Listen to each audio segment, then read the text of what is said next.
Hello there, Taurus. Thank you so much for stopping by for your weekly tarot video forecast.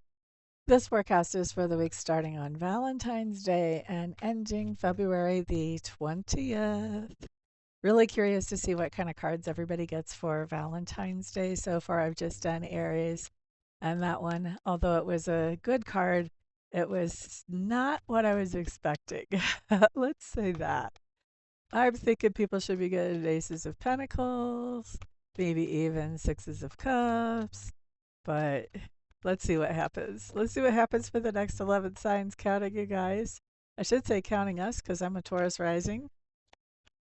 Oh, now that's really interesting.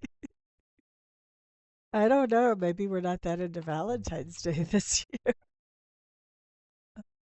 I guess we'll see how the rest of the signs go, but we're starting off with the Four of Swords. Four of Swords is stepping back, taking a break, being objective about whatever's going on in our lives.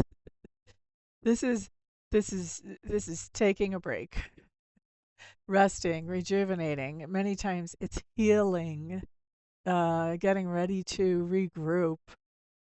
So the only way that maybe I see this as good Valentine's Day energy might be if you're already in the same house with your lovey-dovey and you're just kind of snuggling up and resting and rejuvenating together. Maybe that's it, or maybe they come over or you go over to their house and you guys just rest and rejuvenate. I don't know. Maybe there was a little bit of party and hardy Friday night, as we used to say when I was in the military, party hardy.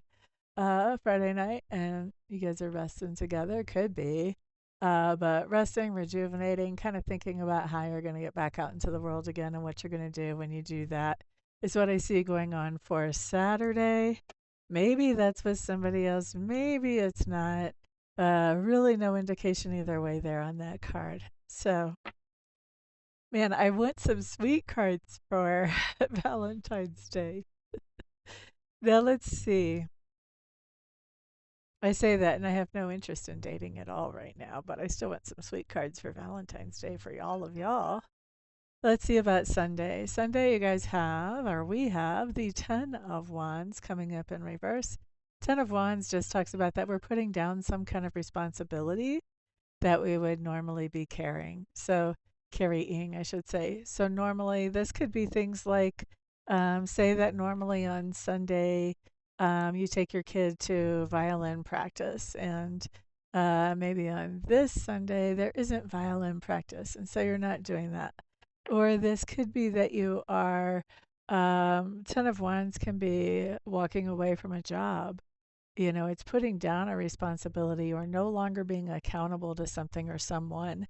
Ten of Wands, I've also seen come up for people who are coming out of a relationship. They no longer want to be accountable to another person to tell them where they were or when they're going to be home or when they'll have a chance to talk or whatever it is. And so it can be something like that too. Um, it's interesting. Your weekend is really interesting. Resting, rejuvenating, being objective about things, taking a break kind of on Saturday, and then Sunday letting go of some kind of responsibility. And it may be a little thing. It may be like the kid doesn't need to go to violin lessons, you know, or it may be something bigger like stepping away from being accountable to somebody. Let's see. Let's get into the week. That's you have an interesting. We have an interesting weekend actually. I keep forgetting this is for me too. Now let's see about Monday. Okay, so Monday we have the excuse me, we have the Hanged Man showing up here. This just means that there's something that we are waiting to make any moves on. We may be trying to sort out what is the best move to make in this situation. So we could be doing some meditation or some pondering, but we're definitely working on that. Five of Pentacles is coming up next. This talks about the idea that we may be feeling a little bit like we are either short on money or left out of something socially. Wednesday, we have a Wheel of Fortune in reverse, which says that we are getting ready for something. Now, my Nine of Wands is also a card when it comes up that talks about making preparations for something. For me, Wheel of Fortune in reverse is we are getting ready for opportunities that are coming to us. whether we know where those opportunities are coming from or not. We're getting things in place. So, for instance, I used to date a guy who did yard work, landscaping. And so if he didn't have a lot of work, the work would be his opportunities. If he didn't have a lot of work coming in, he would get ready for the work to come in. So he would clean up all of his equipment. He would make sure it was functioning at top notch. If he needed to do any oil changes or anything else, then he would do that on his equipment because he was getting ready for the opportunities. And it's amazing when we get ready for opportunities, it's a catalyst to bring them to us. It's like Spirit sees, oh, they're ready. Let me send so and so who really needs a lot of work on their yard, you know? So that's how those things go. So on Wednesday, I see us getting ready for something. And this is with the Wheel of Fortune, this is getting ready for opportunities that are coming to us so that we can handle them in a smooth way. This might be like packing up to move. This may be preparing for a public speaking opportunity that we're hoping for, anything like that. Okay.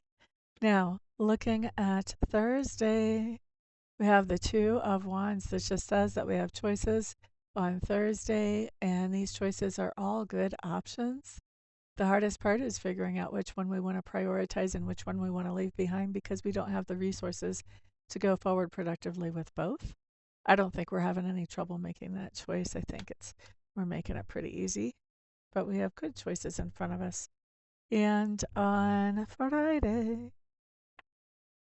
we have the Death card in reverse. Now, the Death card in reverse, I feel like we're holding our ground on something. We are standing our ground. The Death card, whenever it's right side up, talks about making some pretty major changes.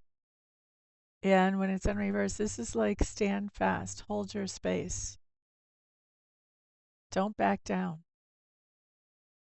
Okay. So there may be something that is trying to convince us that something we're doing is not the right direction to go or something along those lines. And here we're holding our space. We're like, no, I already know it is. I'm going to keep doing what I'm doing. And it's with quite a stubbornness because that is a Scorpio card, and so there's a certain amount of stubbornness about this idea of holding our ground, and a certain amount of I just know that I know that I know that this is what I'm supposed to be doing, and nobody can really uh, change that knowing. Okay. So, Taurus, this is what you've got for the week. Thank you so much for hanging out. If you would like to have a reading where I look at your particular energies, you can see how to book one of those at my website, amista.info. And then, of course, I do offer private mentoring, just one on one mentoring. And you can buy like one mentoring session or you can buy a package of 5 mentoring sessions. You can see how to do that. That's the larger package is at a little bit of a discount. That's all on my website as well. And so, yeah, every once in a while I have tarot classes. You may want to sign up for my newsletter so you would know when those are coming out. And everybody have a fantastic week. Peace out.